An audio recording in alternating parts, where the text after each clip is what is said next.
Student, welcome to my channel. तो आज हम लोग क्लास 12th के फिजिकल केमिस्ट्री चैप्टर नंबर 5 जिसका नाम है सरफेस केमिस्ट्री यानी कि पृष्ठ रसायन, आज इसका लेक्चर नंबर 1 है। एकदम बेसिक पॉइंट से रहेगा। तो स्टार्ट करते हैं। इस चैप्टर का नाम क्या है? पृष्ठीय रसायन यानी कि सरफेस केमिस्ट्री, पृष्ठ रसायन भी कह सकते हैं। इसमें देखा जाए तो सर्वप्रथम समझने लायक पॉइंट है कि पृष्ठ, इस चैप्टर का नाम है पृष्ठीय रसायन यानी कि सरफेस केमिस्ट्री। आखिर सरफेस केमिस्ट्री है क्या? तो इसमें समझना है पृष्ठ, पृष्ठ का मतलब होता है सतह। पृष्ठ का मतलब क्या होता है? सतह। लिखा हुआ है रसायन शास्त्र का वह भाग जिसके अंतर्गत पदार्थों के, जिसके अंतर्गत किसी ठोस पदार्थ के ऊपरी सतह एवं अंदर की सतह पे होने वाले घटना, होने वाले प्रक्रिया के बारे में अध्ययन करना है। आखिर उस पे किसी भी पदार्थ के सतह पर क्या होता है, उस घटने वाले घटनाओं का अध्ययन जो है पृष्ठ रसायन के अंतर्गत अध्ययन किया जाता है। तो सबसे पहले हम समझाते हैं कि पृष्ठ है क्या। जैसे यहां पर एक बुक लिए हुए हैं, इसमें देखा जाए तो पृष्ठ, पृष्ठ का मतलब सतह, ये क्या है? सतह है। ये हो गया ऊपर का सतह। अब इसको देखा जाए तो अंदर का सतह। पृष्ठ यानी सतह। बोल रहा है रसायन शास्त्र का वह भाग जिसके अंतर्गत किसी ठोस पदार्थ के ऊपरी सतह तथा अंदर के सतह पर होने वाले जो विभिन्न प्रकार के प्रक्रियाओं या घटना होती है उसका अध्ययन किया जाता है। जैसे पदार्थों के सतह पर घटने वाले घटनाएं अधिशोषण और अवशोषण है। क्या है? अधिशोषण और अवशोषण। इस चैप्टर में हम लोग को अधिशोषण और अवशोषण को पढ़ना है। अधिशोषण क्या है, अवशोषण क्या है? सबसे पहले यहाँ पे पृष्ठ रसायन किसे कहते हैं इसका डेफिनेशन लिख लेंगे और इसके बाद आगे चलते हैं। जैसे यहाँ पे है कि यह एक ठोस पदार्थ है, काला वाला जो दिख रहा है यह एक ठोस पदार्थ है। ये जो काला वाला है ठोस पदार्थ, यह भी काला वाला क्या है? ठोस पदार्थ है। अब इसको ऊपर देखिएगा कि ऊपर कुछ लाल जैसा कलर दिख रहा है और इसमें अंदर कलर दिख रहा है। तो यहां पर एग्जांपल, जैसे जब किसी ठोस पदार्थ को द्रव या गैस में, जब किसी ठोस पदार्थ को द्रव या गैस में डालते हैं या डाला जाता है या डुबोया जाता है तो दो घटना घटित होता है। कुछ ऐसे घटना होता है जिसमें द्रव या गैस के कण पदार्थ के ऊपरी सतह पर चिपक जाएगा। जैसे यहां पर देख रहे होंगे कि काला वाला क्या है? एक ठोस पदार्थ है। काला वाला क्या है? ठोस पदार्थ है। और इसको जो है गैस में डाला गया तो गैस में डालने के बाद देख रहे हैं कि इसके ऊपरी सतह पर क्या हुआ है? चारों तरफ से चिपक गया है। ये क्या है? लाल वाला गैस मान लेते हैं। तो काला के ऊपरी सतह पर क्या है? गैस के कण चिपका हुआ है। लेकिन जस्ट उसी जैसा जब किसी ठोस को हम गैस में डालते हैं, काला वाला क्या है? ठोस है। और जब इसको गैस में डालें तो इसमें देखा जाए कि ठोस के अंदर वाला सतह पर और यहां पर देखेंगे ऊपर वाला सतह पर भी है, यानी कि इसमें अंदर भी प्रवेश कर गया, अंदर वाला सतह में भी और ऊपर वाला सतह पर भी है। तो जब किसी ठोस को द्रव या गैस में डाला जाता है, यदि द्रव या गैस के कण उस ठोस पदार्थ के ऊपरी सतह पर चिपक जाता है तो उस प्रकार के प्रक्रिया को, उस प्रकार के घटने वाला घटना को बोला जाता है अधिशोषण। क्या बोला जाता है? अधिशोषण। और जब किसी ठोस पदार्थ को, काला वाला क्या है? ठोस है। जब किसी ठोस पदार्थ को द्रव में डाला जाता है तो वह द्रव और गैस के कण ठोस के कुछ ऊपरी सतह पर भी रहता है और कुछ अंदर भी प्रवेश कर जाता है। जब किसी ठोस को द्रव या गैस में डाला जाए, द्रव या गैस के कण उसके ऊपरी सतह पर एवं उसके अंदर वाला सतह में भी प्रवेश कर जाए तो इस प्रकार की घटना को अवशोषण कहते हैं। अधिशोषण और अवशोषण, यह जो है पदार्थ के सतह पर घटने वाली घटना है, तो इसका अध्ययन सरफेस केमिस्ट्री कहलाएगा। जैसा कि लिखा हुआ है एग्जाम्पल में कि अधिशोषण की घटना एवं अवशोषण की घटना सरफेस केमिस्ट्री के अंतर्गत ही आता है, क्योंकि यह सतह पर घटने वाली घटना है। तो क्या क्लियर हुआ? तो अब यहाँ पे अगर आज की पृष्ठीय रसायन किसे कहते हैं तो बोल सकते हैं रसायन शास्त्र का वह भाग है, पृष्ठीय रसायन रसायन शास्त्र का वह भाग है जिसके अंतर्गत किसी ठोस पदार्थ के ऊपरी सतह तथा अंदर के सतह पर होने वाले विभिन्न प्रकार के घटना, विभिन्न प्रकार के प्रक्रियाओं या घटनाओं का अध्ययन किया जाता है, जैसे अधिशोषण की घटना एवं अवशोषण की घटना। ये क्या कहलाएगा? पृष्ठीय रसायन। तो अब इसमें हम लोग चलेंगे आगे। क्या है आगे? हम लोग को पढ़ना है अधिशोषण किसे कहते हैं। आगे क्या पढ़ना है? अधिशोषण किसे कहते हैं। तो अभी जस्ट हम अधिशोषण में बताएं कि जब किसी ठोस पदार्थ को, क्या बोले? जब किसी ठोस पदार्थ को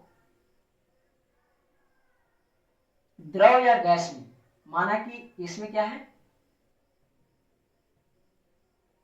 जलवाष्प है। जलवाष्प के मतलब क्या? एक प्रकार का गैस है। तो इसमें जल का वाष्प भरा हुआ है, यानी कि गैस है।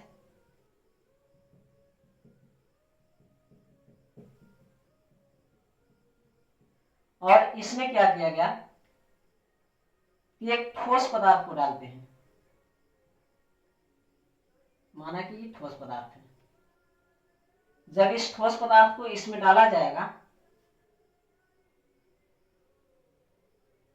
तो यहाँ पे जलवाष्प या गैस के कण या द्रव के कण, यदि ठोस के ऊपरी सतह, क्या है? ऊपर वाला सतह है, बोले बोले, अगर ऊपरी सतह पर ऐसे चिपक जाता है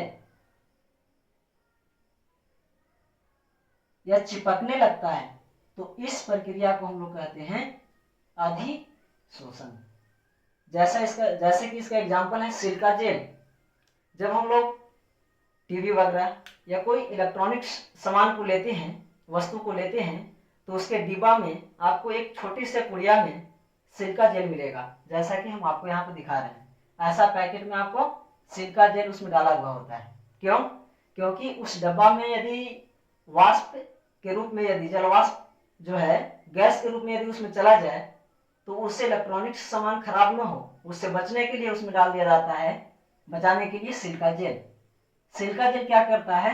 तो जैसे यहाँ कैसे ठोस को डाले, यहाँ पर गैस को अपने ऊपर चिपका लिया, इसी तरह से सिलिका जेल उस डब्बा में इसलिए डाला जाता है कि अगर वहां पे नमी हो तो उस नमी को अपने ओर आकर्षित करता है। जैसा कि यहाँ पे देखिए ये सिलिका जेल है और ये सब छोटे छोटे पॉइंट जो दिख रहा है, ये सारा पॉइंट क्या है? जलवाष्प है। इसको क्या कर रहा है? अपने ओर आकर्षित कर रहा है। तो अधिशोषण समझ में आ गया होगा। अधिशोषण क्या है? जब किसी ठोस पदार्थ को द्रव या गैस में डाला जाए तो वह द्रव और गैस के कण को अपने ऊपरी सतह पर चिपका लेता है, तो उस घटना को, उस प्रक्रिया को कहा जाता है अधिशोषण। जैसे सिलिका जेल नमी को अधिशोषित करता है, सिलिका जेल नमी को अधिशोषित करता है ना? इसका डेफिनेशन लिख सकते हैं कि जब किसी ठोस पदार्थ को द्रव या गैस में डाला जाए, जब किसी ठोस पदार्थ को द्रव या गैस में डाला जाए तो द्रव और गैस के कण को अपने ऊपरी सतह पर चिपका लेता है, तो उसे हम लोग अधिशोषण कहते हैं। ठीक है, तो अगला पॉइंट,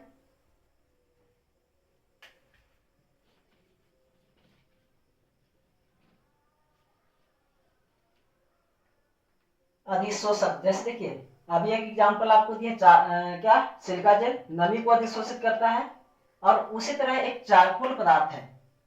चारकोल यानी कि इसको बोलते हैं, जैसे जब लकड़ी को जलाया जाता है तो उसमें से जलाने के बाद कोयला के समान निकलता है, काठ कोयला भी इसको कहते हैं। उसमें क्या होता है कि उसी को हम लोग चारकोल कहते हैं। चारकोल क्या करता है कि CO2 गैस को, अमोनिया गैस को, SO2 गैस को, Cl2 गैस को अपने और क्या करता है, अधिशोषित कर लेता है, सुखा लेगा, अपने सतह पर चिपका लेगा। ठीक है, तो इसका अधिशोषण का 2 एग्जांपल दे दिए, एक चारकोल और एक सिलिका जेल। चारकोल नमी को अधिशोषित करता है, sorry, charcoal CO2, NH3, SO2, Cl2 को अधिशोषित करता है, एवं सिलिका जेल नमी को अधिशोषित करता है। ठीक है, तो आगे चलते हैं, अवशोषण किसे कहते हैं। यहाँ पे अवशोषण क्या है, अधिशोषण की घटना को तो समझ गए, लेकिन अब अवशोषण क्या है तो इसको समझेंगे। माना कि इसमें क्या है, कोई गैस लिए है, क्या लिया है, गैस, या द्रव भी ले सकते हैं। इसमें क्या है, गैस, और एक बीकर में, एक पात्र में द्रव ले लेते हैं, क्या, द्रव। इसमें द्रव है और इसमें गैस है।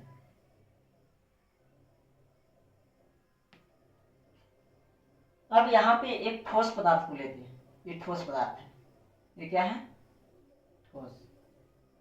अब इसमें देखेंगे कि जब ठोस पदार्थ को गैस में डाला जाए या ठोस पदार्थ को द्रव में डाला जाए, तो यहाँ पे डालेंगे, यहाँ पर देखेंगे कौन सा घटना घटित होता है। इसमें ठोस को डाल दिए,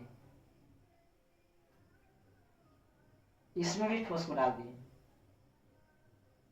उसमें और अधिशोषण में केवल गैस और द्रव के कण ठोस के ऊपर चिपक रहा था। लेकिन अवशोषण में क्या होता है कि यदि डाला गया द्रव के कण ठोस के ऊपरी सतह पर भी है, कहाँ है, ऊपरी सतह पर भी, और इसके स्थूल में प्रवेश कर जाता है, स्थूल के मतलब अंदर प्रवेश कर जाता है, अंदर वाला सतह में, इसमें भी प्रवेश कर गया, बाहर अंदर दोनों। उसी तरह गैस ऊपर भी, ऊपर वाला सतह पर भी, और ऊपर वाला सतह के साथ साथ यदि अंदर वाला सतह में प्रवेश कर जाता है, तो इस प्रकार के घटित होने वाला घटना को अवशोषण कहते हैं। जब किसी ठोस पदार्थ को द्रव या गैस में डाला जाए और यदि द्रव या गैस के कण ठोस के ऊपरी सतह के साथ साथ अंदर वाला सतह में भी चला जाता है, ऊपर वाली सतह पर भी चिपक जाता है और अंदर वाला सतह में भी प्रवेश कर जाता है, तो इस घटना को ही हम लोग बोलते हैं अवशोषण। क्या बात क्लियर हुआ? इसका डेफिनेशन ऐसे लिख सकते हैं कि जब किसी ठोस पदार्थ को द्रव या गैस में डाला जाए और यदि द्रव और गैस के कण ठोस के ऊपर वाला सतह पर एवं उसके अंदर वाला सतह में भी प्रवेश कर जाता है, चिपक जाता है, तो उस प्रकार के घटित होने वाले घटना को अवशोषण कहते हैं।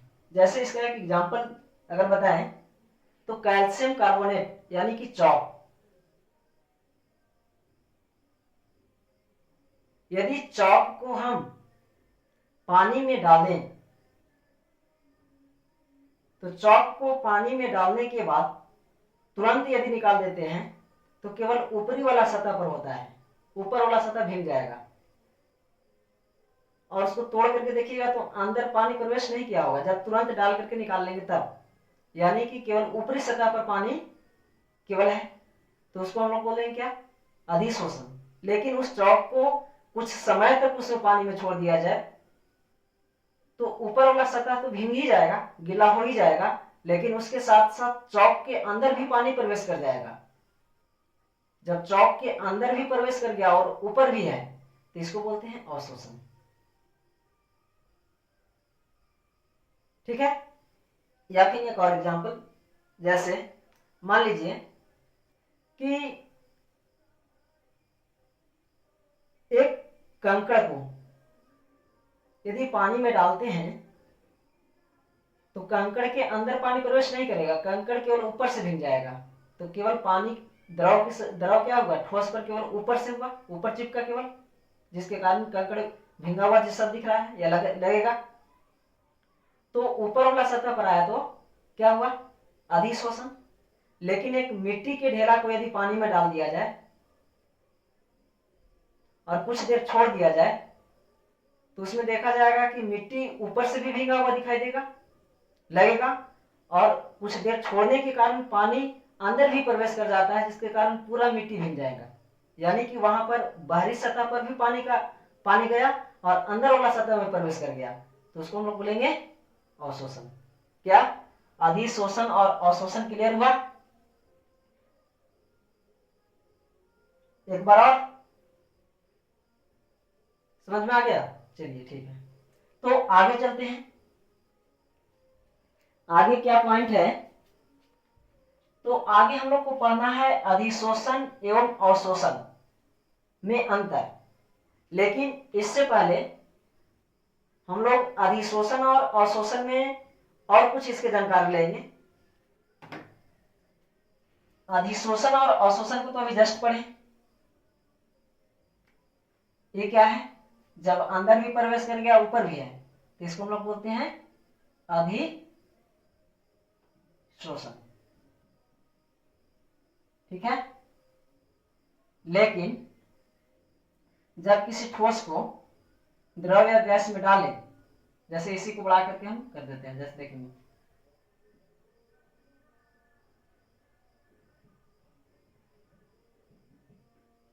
यहां पर एक और ठोस को डालें, यहां पर एक और ठोस को डालें, लेकिन इसमें क्या हुआ कि द्रव के कण केवल ऊपरी सतह पर है, केवल ऊपरी सतह पर, और इसमें गैस के कण केवल ऊपरी सतह पर है, केवल ऊपरी सतह पर है। जब किसी ठोस को द्रव या गैस में डाला जाए और डालने के बाद द्रव और गैस के कण ठोस के केवल ऊपरी सतह पर, जैसे देखिए इसमें ऊपरी सतह पर है, इसमें भी ऊपरी सतह पर है, इसके ऊपर जब ऊपरी सतह पर खाली चिपकता है तो उस घटना को हम लोग कहते हैं, ये क्या था, अवशोषण ना। जब अंदर बाहर दोनों तो अवशोषण।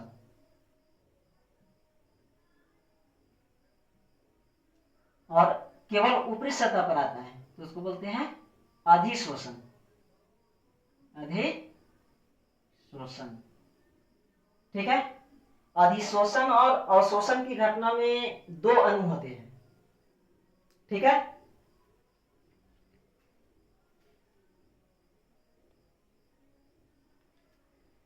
अधिशोषण और अवशोषण के घटना में दो अणु होते हैं, दो कण होते हैं। एक अधिशोषण की घटना यहां पर ही घट रहा है, तो एक ठोस पदार्थ है, इसके ऊपर क्या है, गैस चिपका हुआ है। ये ठोस पदार्थ है, इसके ऊपर क्या है, द्रव चिपका हुआ है। तो अधिशोषण की प्रक्रिया में, अधिशोषण के प्रक्रिया में जो कण, अधिशोषण के प्रक्रिया में जो कण ठोस के ऊपर चिपकता है उसे बोलते हैं, जो चिपकता है उसे क्या कहते हैं, उसे बोलते हैं अधिशोष्य अणु। अधिशोष्य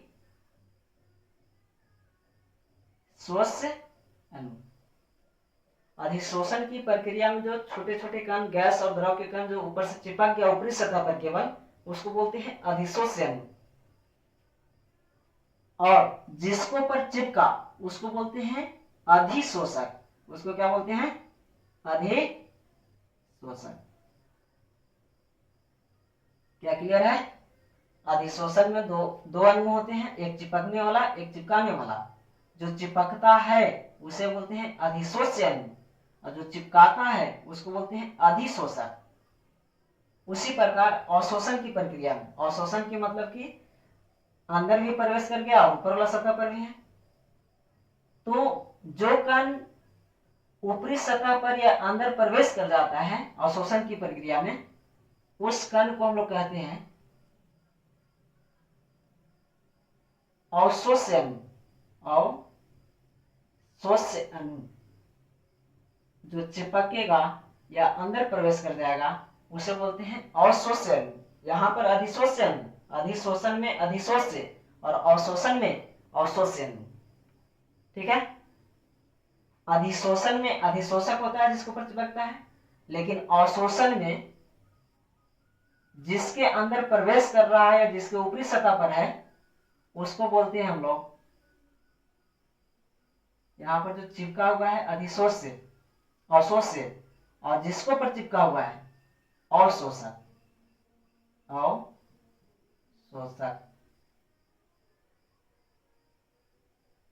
क्या बात क्लियर हुआ? अधिशोषण के प्रक्रिया में, अधिशोषण के प्रक्रिया में जो अणु ऊपरी सतह पर चिपकता है उसे बोलते हैं अधिशोष्य अणु, और अवशोषण की प्रक्रिया में जो अणु ऊपर चिपकता है या अंदर प्रवेश कर जाता है उसको बोलते हैं अवशोष्य अणु। इसके बाद अधिशोषण की प्रक्रिया में अधिशोष्य अणु जिसको पर चिपकता है उसको बोलते हैं अधिशोषक, और अवशोषण की प्रक्रिया में जिसके अंदर प्रवेश करता है उसको बोलते हैं अवशोषक। तो यहां तक आपको क्लियर होगा। इसके बाद हम लोग पढ़ेंगे अवशोषण एवं अधिशोषण में अंतर। अवशोषण एवं अधिशोषण में अंतर को पढ़ेंगे। तब तक इसको आप जैसे में अर्थात में उतार सकते हैं। तो आगे चलते हैं।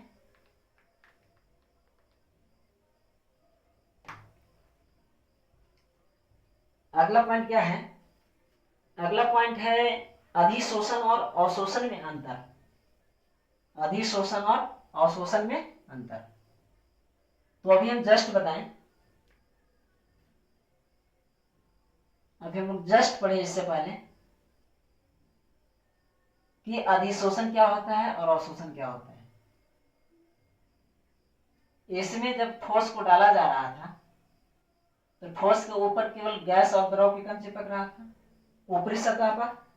तो ऊपरी सतह पर चिपक रहा है तो इसको हम लोग बोलेंगे कि यह एक पृष्ठीय घटना है। अधिशोषण की प्रक्रिया लिख सकते हैं पहला पॉइंट, यह प्रक्रिया केवल ऊपरी सतह पर होता है, ऊपरी सतह पर होता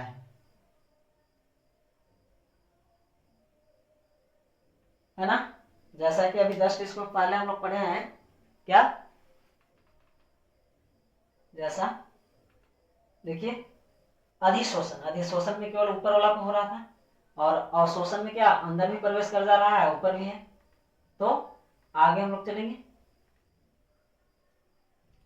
कहां पे थे कि अधिशोषण की घटना केवल ऊपरी सतह पर होता है, लेकिन अवशोषण की घटना अंदर की सतह पर और ऊपर वाली सतह पर दोनों पर होता है। तो लिख सकते हैं कि यह ऊपरी सतह एवं यह ऊपरी सतह एवं अंदर की सतह दोनों पर होता है।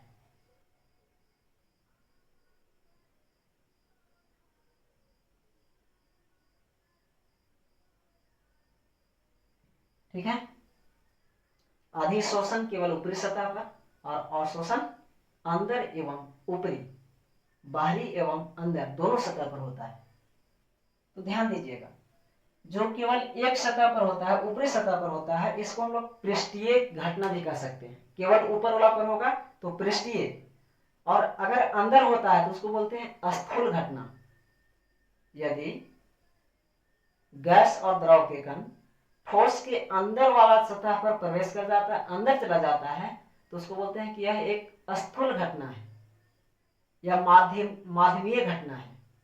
लेकिन इसमें क्या हो रहा था, केवल ऊपरी सतह पर है, तो जब एक सतह पर केवल होगा तो उसको हम लोग बोलते हैं पृष्ठीय घटना। तो बोल सकते हैं कि अधिशोषण क्या है, यह पृष्ठीय घटना है, यह पृष्ठीय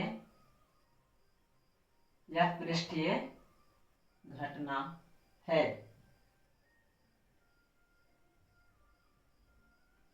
केवल ऊपर वाला सतह पर होगा तो पृष्ठीय, और ऊपर वाला और अंदर वाला दोनों पर होगा तो इसको बोलते हैं स्थूल या स्थूल घटना है।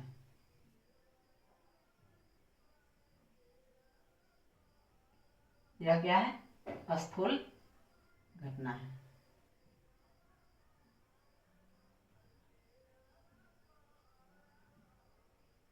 ठीक है। तीसरा पॉइंट क्या है कि इसमें जो ऊपर चिपकता है उसको बोलते हैं अधिशोष्य अणु, और इसको बोलते हैं अवशोष्य अणु। अधिशोष्य अणु जो अधिशोषण की प्रक्रिया में चिपका होता है, उसे आराम से अलग अलग किया जा सकता है।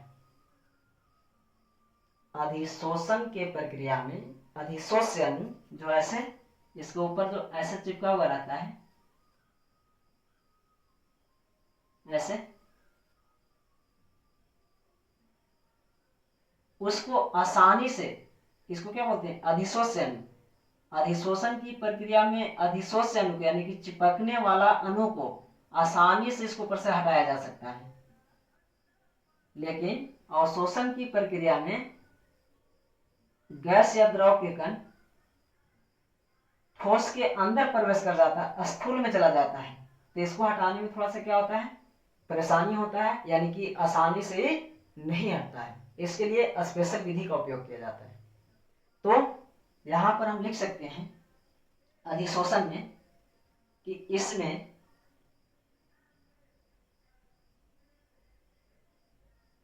से अधिशोष्य अणु को, अधिशोष्य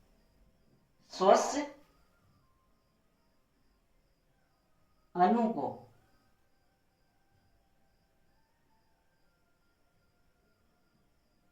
आसानी से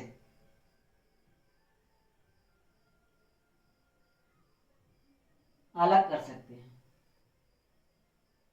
अलग किया जा सकता है।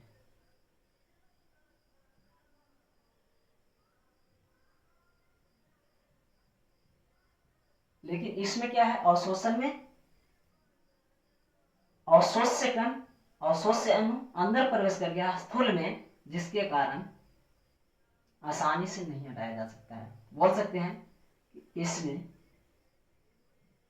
से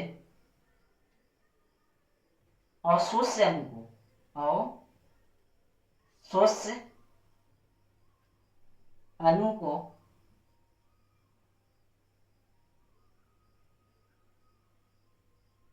आसानी से अलग नहीं किया जा सकता है।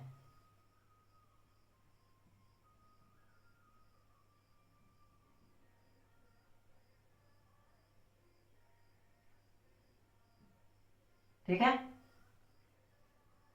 और इसमें क्या अंतर है, यदि देखा जाए तो इसके ऊपर बहुत सारा अणु है ना, जिसको आसानी से हटा सकते हैं, और इसके ऊपर भी रहता है और अंदर भी रहता है। और ठोस से अणु यदि ठोस के ऊपर या अंदर प्रवेश करने लगता है तो इस घटना को अवशोषण कहते हैं, और केवल ऊपरी सतह पर रहता है तो उसे हम लोग अधिशोषण कहते हैं। इसमें अधिशोष से अणु क्या हो रहा है, चिपक रहा है, और इसमें अवशोष से अणु चिपक रहा है और अंदर प्रवेश कर रहा है। तो अवशोषण की घटना जो है हमेशा एक गति से होते रहता है, इसका गति हमेशा समान होता है। लेकिन अधिशोषण की घटना यानी चिपकने वाला काम जो है शुरू में तीव्र होता है और समय के साथ कुछ समय के बाद ये क्या हो जाता है, इसका गति मंद हो जाता है। यानी कि बोल सकते हैं कि इसका वेग हमेशा एक समान नहीं होता है, लेकिन इसका वेग हमेशा एक समान होता है। ठीक है, क्या बोल सकते हैं?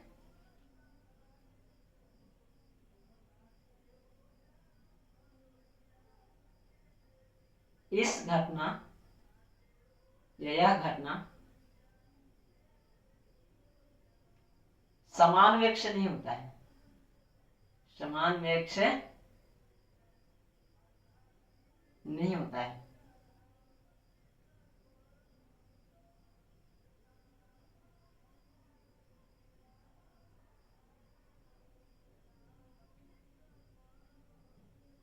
लेकिन यह घटना अवशोषण की घटना जो है इसमें एकदम एक समान वेग से हमेशा कण जो है जब तक होता है तब तक एक समान गति से होते रहता है। इसका बोल सकते हैं कि यह हमेशा यह समान वेग से होता है, यह समान वेग से होता है। ठीक है, तो पहला है कि यह केवल ऊपरी सतह पर, यह ऊपरी एवं अंदर वाला दोनों सतह पर होता है। जब ऊपर वाला पर होगा तो पृष्ठीय घटना कहते हैं, ऊपर वाला और अंदर वाला दोनों पर होता है तो इसको हम लोग बोलते हैं स्थूल घटना। इसमें अधिशोष अणु को आसानी से हटाया जा सकता है, लेकिन इसमें आसानी से नहीं हटाया जा सकता है अवशोष अणु के इसमें। इसमें अधिशोषण की घटना का वेग जो होता है शुरू में तीव्र होता है और लास्ट में धीमा पड़ जाता है, यानी कि समान वेग से नहीं होता है, और इसका हमेशा समान वेग से होता है। ठीक है, 4 अंतर हो गया। तब तक इसको आप उतारिए।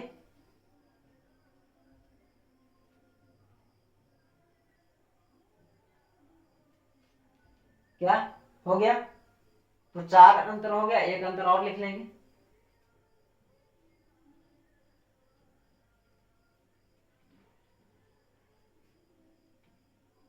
देखेंगे अधिशोषण की प्रक्रिया में ये वाला घटना होता है ऐसे, और अवशोषण की प्रक्रिया में क्या होता है, अंदर भी प्रवेश कर जाता है और ऊपर भी रहता है।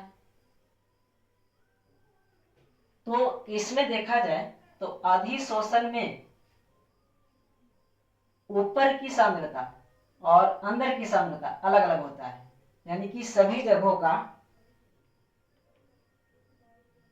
इसमें क्या होता है कि सभी जगहों का सांद्रता अंदर और बाहर की सांद्रता अलग अलग होता है, लेकिन इसकी सांद्रता सब एक समान होता है। तो 5वां अंतर लिख सकते हैं, इस घटना में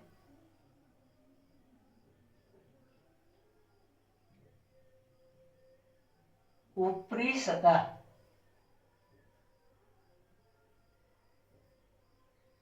एवं अंदर की सतह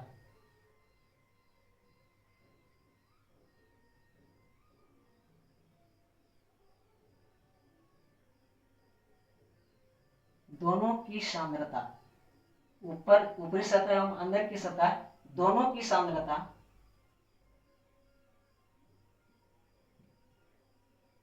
अलग अलग होता है, सांद्रता अलग अलग होता है, भिन्न भिन्न होता है, यानी अलग अलग होता है।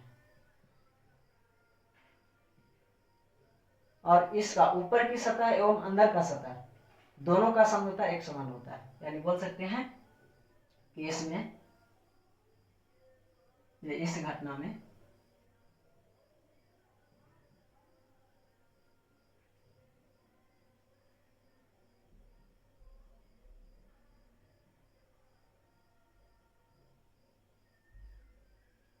ऊपरी एवं अंदर दोनों सतह की सांद्रता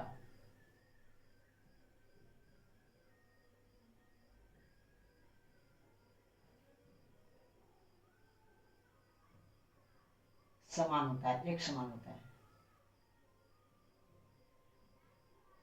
एक समान होता है। ठीक है, तो 5 अंतर हो गया। हम लोग आज पढ़े क्या? सबसे पहले पृष्ठीय रसायन क्या है, इसके बाद पृष्ठीय रसायन के अंतर्गत दो घटना घटित होता है, अधिशोषण और अवशोषण। अधिशोषण किसे कहते हैं, अवशोषण किसे कहते हैं। इसके बाद हम लोग पढ़े अधिशोषण की प्रक्रिया में दो कण होते हैं, एक अधिशोष्य और एक अधिशोषक। चिपकने वाला को अधिशोष्य और चिपकाने वाला को अधिशोषक। अवशोषण की घटना में दो कण होते हैं जो अंदर प्रवेश